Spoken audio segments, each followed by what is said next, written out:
Hello student, I am Vivek Sharma, director of Vivek Coaching Classes and I am a maths teacher. I had experience of 8 year teachings. So without wasting your time, let's proceed this video.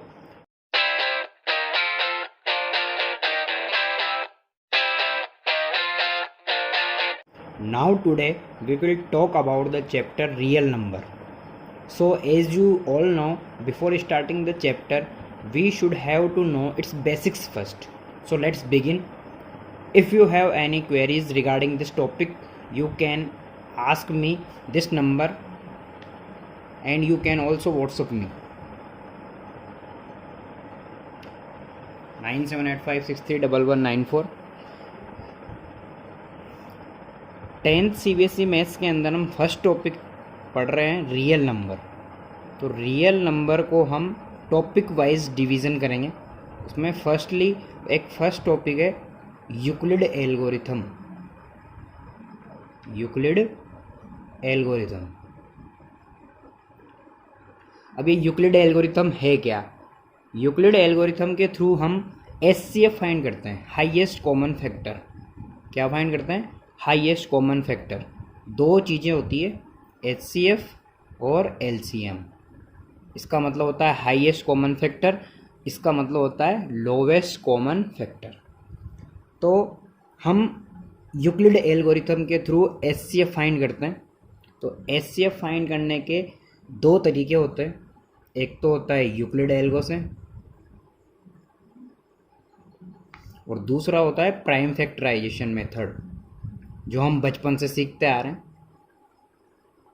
तो prime factorisation method भी है हमारे और Euclid algorithm भी है, but ये तो हमने पहले पुरानी क्लासेस में सीख चुके हैं। तो हम इस वाले टॉपिक पे ध्यान देते हैं, यूक्लिड एल्गोरिथम, एचसीएफ। तो देखो बच्चों, यूक्लिड एल्गोरिथम को सब अलग अलग तरीके से बताते हैं। मेरा तरीका सीखना आपको बहुत ज़्यादा इजी लगेगा। देखो, इसको यूक्लिड एल्गोरिथम आई कहाँ से? ये कुछ नई एल्गो नहीं है, चीज़ वही है जो हम पढ़ चुके हैं। देखो, सबसे पहले मैं बेसिक चीज़ बताता हूँ। एक मैंने 5 में 3 का डिवाइड किया। किसका डिवाइड किया? 5 में 3 का। तो 1 3 जा 3, रिमाइंडर कितना आया? 2। ठीक है, अब ये रिमाइंडर 2 आ गया। अब ये 3 में 2 का डिवाइड नहीं जाता, तो हम क्या करते हैं, इस 5 जो ये 5 आया, इस 5 को मैं क्या लिख सकता हूँ? इस 5 को मैं क्या लिख सकता हूँ कि 3 को मैंने 1 से मल्टीप्लाई किया और इसमें मैं अगर रिमाइंडर ऐड कर दूँ, मतलब 3 × 1 + 2, तो मेरे को जो ये जिसमें हम डिवाइड कर रहे थे 5 में, तो ये 5 मुझे मिल गया। 5 मुझे मिल गया। मतलब अगर मेरे को ए में बी का डिवाइड करना है, क्या करना है? ए में बी का डिवाइड करना है, तो मेरा क्वेश्चन जो है वो क्यों आया और रिमाइंडर मान लो मेरा आर आया। तो मैं इस ए को क्या लिख सकता हूँ? ए = b × q + r, और इसी को हम बोलते हैं यूक्लिड एल्गोरिथम, जो हमें देखने को मिलती है यूक्लिड एल्गोरिथम नाम से। फिर वो लिखता है a = bq + r। तो ये आया कहाँ से? देखो, इसको इससे कंपेयर करते हैं हम। 5 में 3 का डिवाइड किया, 1 3 जा 3, रिमाइंडर 2। तो इस 5 को मैं क्या लिख सकता हूँ? 3 × 1 + रिमाइंडर 2। इसी प्रकार मैंने इसको लिखा। तो ये यूक्लिड एल्गोरिथम कोई नई चीज़ नहीं, इसको देख के घबराना नहीं है कि a = bq + r कहाँ से आया। तो ये जहाँ मैंने ऊपर डिवाइड किया उसी के थ्रू ये निकला है, a = bq + r। तो ये यूक्लिड एल्गोरिथम है। हमें इसको रटना नहीं है, हमें समझना है कैसे। 5 में 3 का डिवाइड किया तो छोटा नंबर जो आया वो आया। और जो एक चीज़ इसमें ध्यान रखना, जो रिमाइंडर बचता है, जैसे 2 है, तो 2 कब बचा? जब ये 3 से छोटा आया। जब ये 3 से छोटा आया, मतलब रिमाइंडर क्या क्या आ सकता है? 3 का डिवाइड कर रहा हूँ तो रिमाइंडर क्या आ सकता है? 0 आ सकता है, 1 आ सकता है और 2 आ सकता है, पर 3 नहीं आ सकता। 3 आते तो वापस डिवाइड हो जाएगा ना। इसलिए अब इसको समझने के लिए हम एक एग्जांपल लेते हैं। जैसे हमें निकालना है, क्वेश्चन है हमारे पास कि फाइंड एचसीएफ। फाइंड एचसीएफ कौन सी है डिजिट का? 44, 34, पहला क्वेश्चन ये है। दूसरा हमारे पास है 250,75। थर्ड क्वेश्चन है हमारे पास 980,78। और फोर्थ क्वेश्चन है 675,81। ये हमने 4 क्वेश्चंस लिए हैं इसको समझने के लिए भाई कौन कौन सा टॉपिक हम कहाँ कहाँ से करेंगे। तो देखो हम फर्स्ट एग्जाम्पल को सीखते हैं। पहला एग्जाम्पल है हमारा कि 44 और 34, 44 और 34। तो 44 और 34 को कैसे करेंगे हम, इसको यूक्लिड से करना है हमें। तो हमेशा देखो यहाँ पे क्या था, बड़ी वाली जो चीज़ थी जिसमें हम डिवाइड कर रहे हैं वो हमने कहाँ रखा था, स्टार्टिंग में। तो बड़ा वाला नंबर कौन सा है, 44। तो 44 को इधर लिखेंगे लेफ्ट से और छोटी वाली डिजिट को इधर लिखा। 34 का डिवाइड मैंने इसमें किया, किसमें किया, 44 में। तो 34 का डिवाइड कर रहे हैं हम 44 में, कितनी बार गया, 1 टाइम्स, कितना आया 34, रिमाइंडर कितना बचा 10। तो अब मैं ये 44 को क्या लिख सकता हूँ, देखो इधर देखना ध्यान से, 44 को क्या लिख सकता हूँ, 34 इंटू 1, 34 इंटू 1 प्लस 10। इसी को इस तरीके से लिख दिया मैंने, 34 इंटू 1 प्लस 10। अब इसके बाद इंपॉर्टेंट चीज़ ध्यान रखना, जो मैं तरीका बता रहा हूँ मेरा तरीका है ये, इसको एग्जाम में फॉलो नहीं करना है, ओनली पेंसिल से करना है, फिर अपना क्वेश्चन होने के बाद उसको हटा देना है। ये जो नंबर आया इसको एरो लगा के इधर लिख दो, और ये जो रिमाइंडर आया इस पर एरो लगा के इधर लिया हो आगे। इससे क्या गलती होने के चांसेस नहीं होते। ये एरो लगाया 34 आ गया इधर, और जो रिमाइंडर बचा उसको एरो लगाया इधर लिया है। अब 34 में 10 का डिवाइड करना है, क्या करना है, 34 में 10 का डिवाइड करना है, कितनी बार जाएगा, 3 टाइम्स, 10 3 जा 30।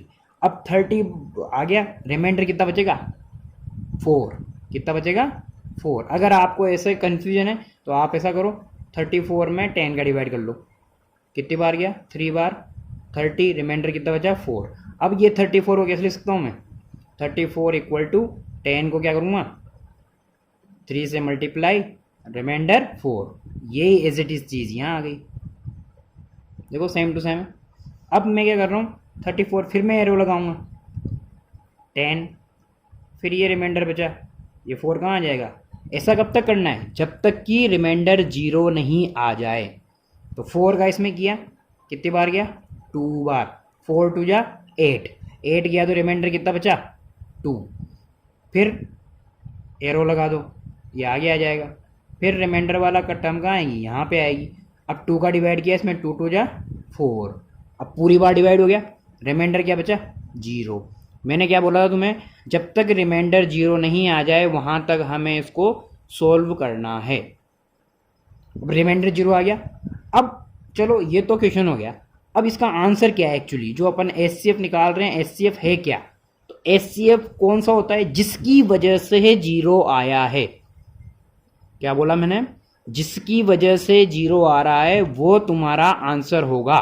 तो 0 किसकी वजह से आ रहा है, इस 2 की वजह से आ रहा है।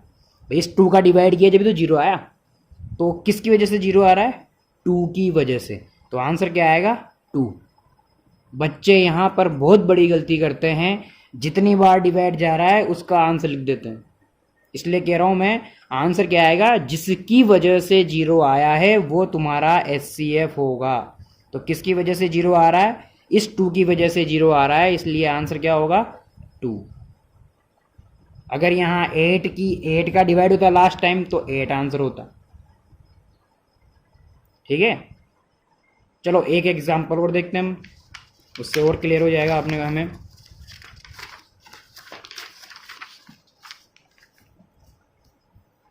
दूसरा क्वेश्चन है हमारे पास 250,75। कौन सा है 250,75। फिर बाकी क्वेश्चन आपको करना है 250,75।